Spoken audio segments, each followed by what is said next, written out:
어제 크게 논란이 됐었던 사건입니다. 경주 스쿨존에서 자전거를 탄 아이를 덮친 SUV 운전자, 여성 운전자, 이 고인이 아니냐 논란인데 다른 각도의 앵글과 각도는 같은 말이군요. 다른 각도의 장면이 공개가 됐습니다. 자, 바로 이 정면 장면에 대해서 어제 보여드리지 못했어요. 근데 그 이후에 공개가 된 겁니다. 다시 한번 보실까요? 자, 이 장면이에요. 다시 한번 보시죠. 이렇게 분명히 자전거를 밟고 넘어갔군요. 다시 한번 보시죠. 여성 운전자가 내려서 자, 오히려 아이가 지금 연신 제대로 걷지 못하죠. 아이는 비틀비틀. 여성 운전자가 자전거를 일으켜 세우고요. 아이가 다쳤는지 아닌지를 좀 봐야 하는 거 아닌가라는 생각이 듭니다. 자, 바로 이 장면인데요. 고인이 아니냐. 자, 자전거를 일단 밟고 지나갔고 아이가 9살 아이인데 쩔뚝거리죠. 자, 아이가 쩔뚝거리는 모습도 화면에 나와요. 자, 이렇게 쩔뚝쩔뚝. 연신 죄송하다. 여성 운전자는 자, 이 장면. 아, 이게 상당한 정면 장면인데 적나라하게 지금 나왔는데 이 고인이 아니냐가 논란이요. 박 선생님.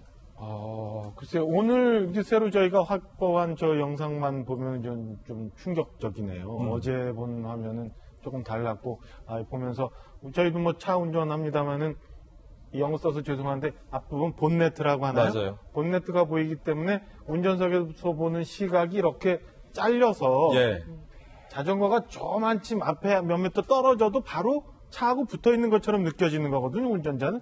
근데 이렇게 가까이 있으면 저게 굉장히 위협을 주려고 접근했겠구나라고 어제까지는 생각했는데, 저 영상을 보면은, 이건 뭐, 그냥 실수로 하지는 않았을 수도 있다라는 생각이 들 정도로 굉장히 가까이 붙었었고, 그 위협적으로 접근을 했고, 그 다음에 심지어는 자전거를 이렇게 타고 넘어가는, 쭈렁하는 화면도 나오잖아요. 맞아요. 좀, 고의성에 대해서 충분히 의심을 할 만한 상황까지 가지 않나라는 생각이 들어요. 그러니까 저 아이가 이전에 저 아줌마 딸에게 어떤 일을 했는지에 대해서는 별건으로 굉장히 그 자전거를 타고 도망이라고 표현할게요. 가는 아이는 굉장히 위협을 받았겠구나. 심지어는 이 생명이 크게 문제가 될 수 있을 정도로까지도 위협을 받으면서 막 페달을 밟으며 도망을 갔겠구나라는 생각이 들 정도로 굉장히 사실은 충격적인 장면입니다. 이 부분은 이제 경찰이 이례적으로 합동수사팀을 꾸리고 집중수사에 착수했으니까 그 결과는 좀 봐야 될 것 같은데 자전거를 탄 아이의 누나가 이렇게 인터뷰했습니다.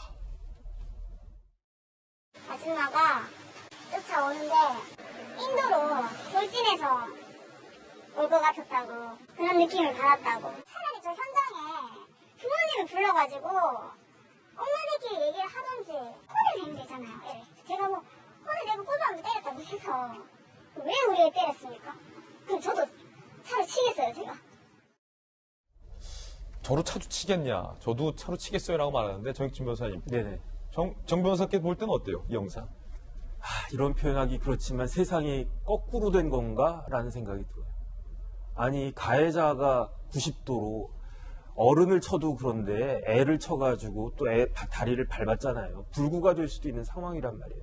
그럼 만약에 제가 운전자라고 하면 엄청나게 큰 실수를 갖다가 저지른 거니까 진짜 미안하다 해가지고 오히려 제가 90도로 그 미안하다라고 해야 되는데 오히려 피해자가 누가 봐도 명백한 어린 피해자가 그 아줌마한테 무서워가지고 저렇게 그 행동을 갖다 하는 걸 보면 저 아이의 진술이 제가 봤을 때는 굉장히 중요하고요. 그 다음에 어제 말씀드렸던 것처럼 내가 사람을 갖다 치었을 때 저 사람이 죽을 수도 있겠다라는 생각이 그게 어떤 거냐면 그런 걸 보고 미필적 고의라고 하는 거거든요. 그렇다라고 한다면은 살인의 미필적 고의도 인정될 수 있는 것이 아닌가 그런 생각이 다시 한번 듭니다. 예, 그 아이의 다리를 밟은 건지 아닌지 여부도 네네. 경찰 수사로 좀 밝혀야 될 것 같습니다. 지금 보니까 자전거를 밟은 것은 명확해 보이는데 아예 다리까지 밟힌 것인지 여부는 경찰 수사를 좀 더 지켜보고서 이야기를 나눠봐야 될 것 같고요.